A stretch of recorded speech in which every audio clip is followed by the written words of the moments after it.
Saudamos os irmãos com a paz do Senhor.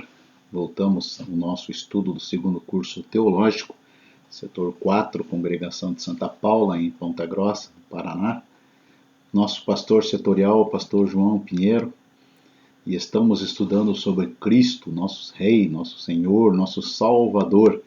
Cristologia, sexta matéria do nosso curso, e hoje a sexta lição também. Vamos falar sobre a encarnação de Jesus.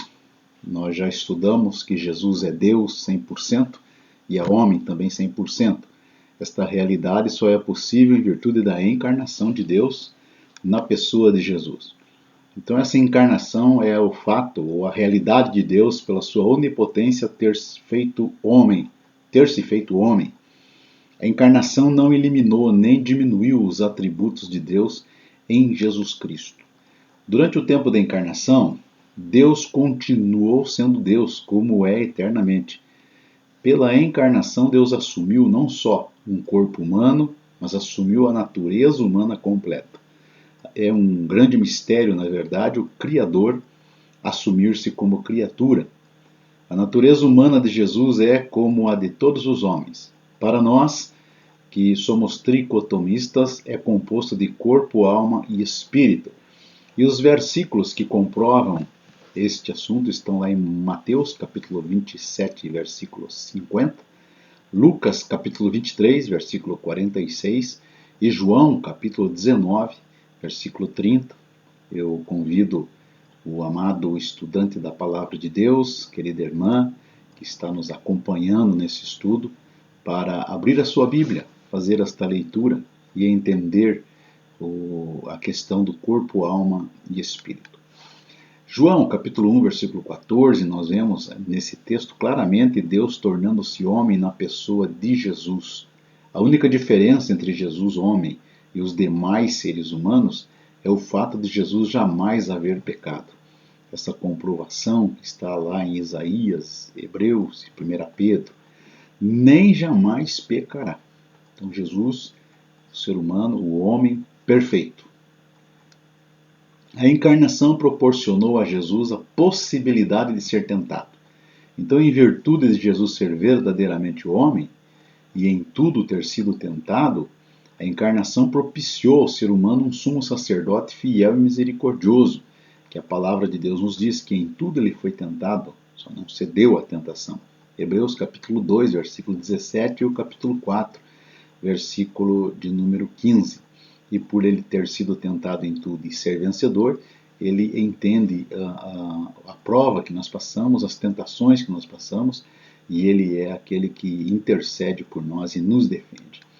Mais à frente nós vamos estudar sobre o sacerdócio de Jesus, mas queremos já deixar claro que Jesus não é um justiceiro tirano, pelo contrário, é um sacerdote fiel, misericordioso, porque entende as nossas tentações. A encarnação também foi necessária para Jesus poder fazer a expiação pelos nossos pecados. Jesus tem um tríplice ministério. Então, o que é um ministério? É um cargo, uma incumbência, um mister, uma função, uma profissão. A função de ministro. Né? O tríplice ministério de Jesus, ele é profético, ele é sacerdote e ele é rei. Então, essas três condições estão em Jesus Cristo, profeta, sacerdote e rei. Como profeta, vamos meditar um pouco. O profeta tinha e ainda tem a seu encargo fazer o homem conhecer a vontade de Deus. Estão aí, querido estudante, os diversos textos bíblicos do Velho Testamento colocados aí nessa comprovação do que o profeta fazia. Jesus, como profeta, ele foi anunciado, foi profetizado por Moisés. Compare lá Deuteronômio 18 e 15 e João capítulo 1, versículo 45. Jesus considerou-se também um profeta. Então você vai encontrar em alguns textos bíblicos, lá em Mateus e Lucas, ele chamando-se a si mesmo de profeta. Ele foi reconhecido e tratado como profeta pela mulher samaritana. João capítulo 4, esta passagem tão importante do ministério de Jesus. Jesus foi reconhecido e considerado como profeta pelo povo. Aliás, foi uma das situações que ele veio esclarecendo a respeito da igreja quando ele indagou aos seus discípulos o que o povo falava que ele era.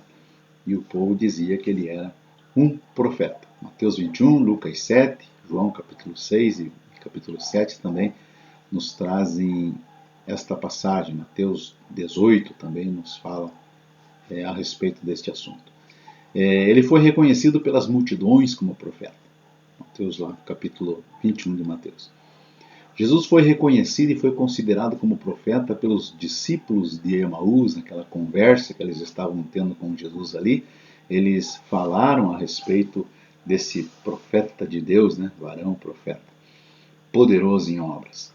Jesus é, por excelência, o profeta de Deus. Ele é apresentado ao mundo como também esse profeta de Deus. Hebreus capítulo 1, versículo 1. Deus falou pelos profetas e agora fala pelo Filho. No início do seu ministério, num dia de sábado, numa sinagoga em Nazaré, Jesus veio e leu no livro do profeta Isaías, no capítulo 61, e após a leitura afirmou a todos no local que o cumprimento daquela profecia estava acontecendo ali, naquele dia, diante deles e diante dos seus ouvidos.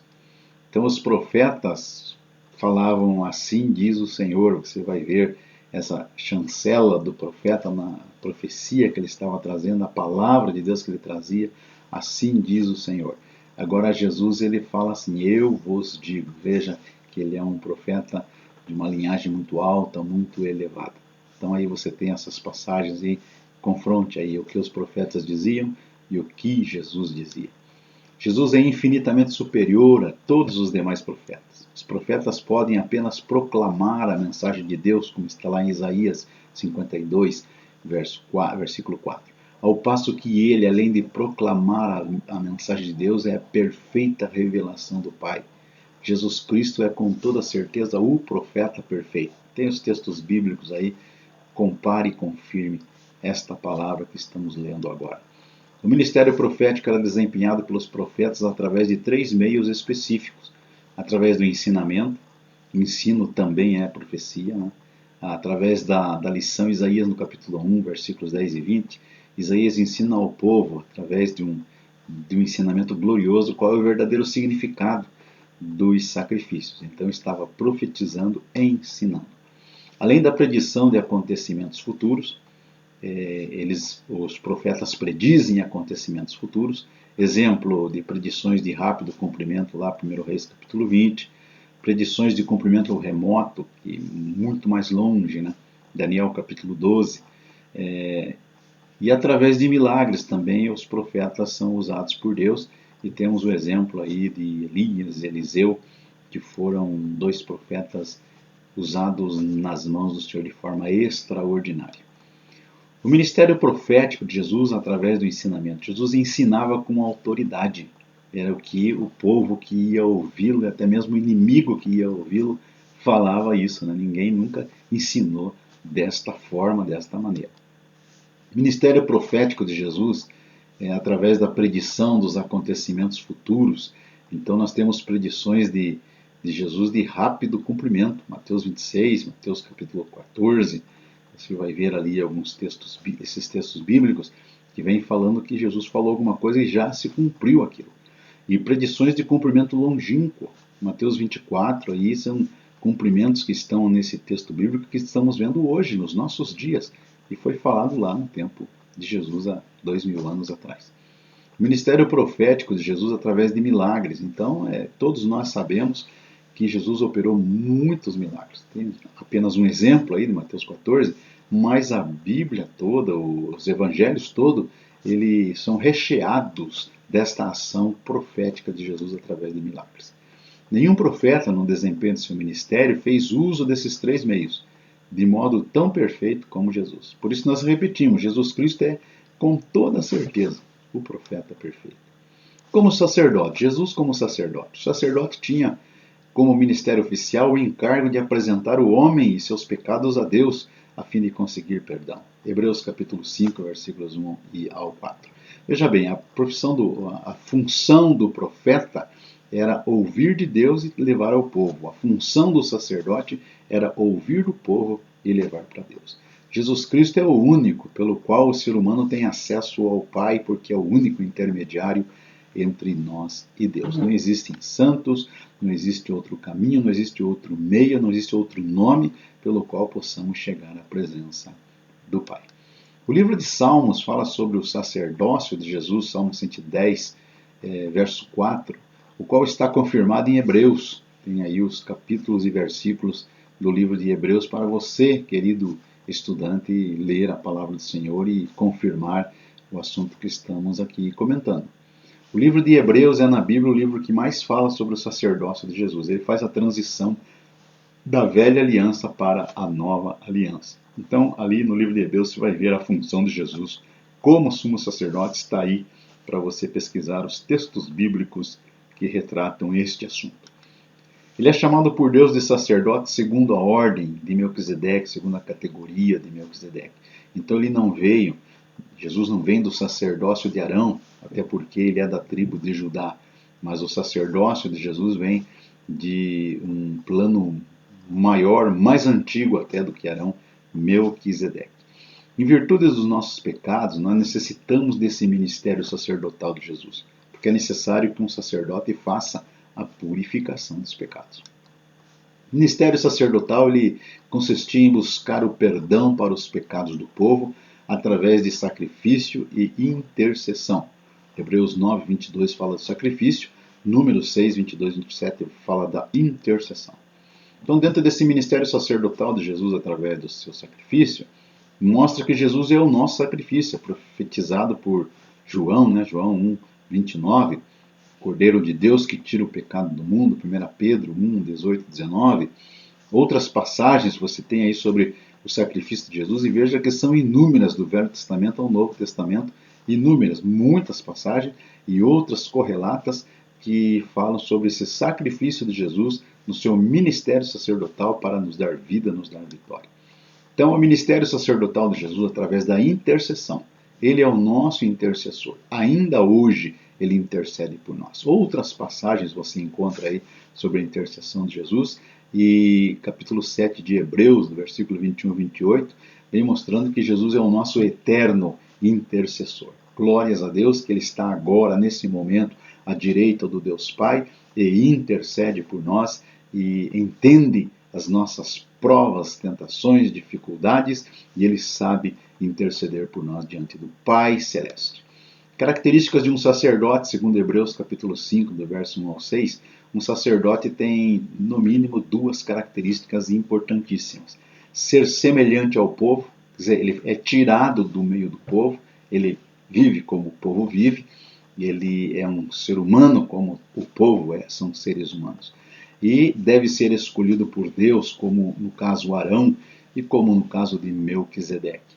Então, são duas características. E nós temos essa característica, irmão. Nós somos do meio do povo, tomado dentre os homens para servir a Deus e escolhidos por Deus para exercer essa função maravilhosa no mundo de hoje. Jesus foi isso. Jesus é semelhante ao povo, foi tomado dentre os homens. Jesus é semelhante a nós. Jesus foi escolhido por Deus como Abraão e Jesus é chamado por Deus sacerdote eternamente. Louvado seja o santo e glorioso nome do Senhor. E aí você tem, meu querido irmão, querido aluno, inúmeras passagens sobre o sacerdócio de Jesus. Jesus é, com toda certeza, também podemos afirmar, o sacerdote perfeito. Jesus como rei, sem entrar em detalhes minuciosos, o rei tinha o domínio sobre o povo. Jesus é rei eterno. Queremos lembrar também que um dos nomes de Jesus, Cristo, ele é chamado, Cristo é chamado também dentro da língua grega mais clássica, Cristo também é rei ungido. Uma definição de Cristo é rei ungido. Então, Jesus tem o domínio sobre o povo, Jesus é um rei eterno, sempre eterno, e reinará sobre todas as coisas. E está chegando o momento em que ele vai reinar sobre tudo. Jesus foi predito como rei de Jerusalém pelo profeta Zacarias. Essa profecia se cumpriu lá, Zacarias 9:9 se cumpriu em Mateus 21. Jesus é tratado como rei dos judeus pelos magos do Oriente. Jesus foi chamado rei dos judeus por Pilatos, está aí os textos bíblicos. Jesus não negou o título de rei dos judeus quando Pilatos o interrogou. Em virtude do título Rei dos Judeus, Jesus foi escarnecido. Jesus foi crucificado e, ao ser crucificado, Pilatos mandou colocar na cruz sobre a sua cabeça uma placa que dizia que o rei, nas línguas hebraicas, grega e latina, é o Rei dos Judeus. Então Jesus reina acima de tudo e reina sobre a sua igreja. Há uma característica especial acerca do reino de Jesus Cristo, que seja, o reino dele não é deste mundo, mas ele vai vir reinar nesse mundo sim. Contudo, Jesus é o único rei que detém toda a autoridade, tanto no céu quanto na terra. Jesus é um rei diferente, ele é o rei dos reis, é o senhor dos senhores. Veja bem, nos tempos lá da antiguidade, Artaxerxes e Nabucodonosor também puxaram para si esse epiteto, né? Jesus é rei dos reis, senhor dos senhores, lá você vai ver em Esdras, Ezequiel, esses títulos dessas duas personalidades, mas Jesus é muito superior, é infinitamente superior. Esses homens morreram, né? Estão sepultados e seus corpos um dia vão ressuscitar para prestar conta dos seus atos, mas Jesus ressuscitou e gloriosamente está à direita de Deus e reina absoluto, soberano e Senhor, e vai vir nessa terra também para reinar aqui. Jesus reina de modo especial nas nossas vidas, ele reina no universo, no futuro vai reinar definitiva e totalmente. Jesus também, podemos dizer com toda certeza, é o Rei perfeito.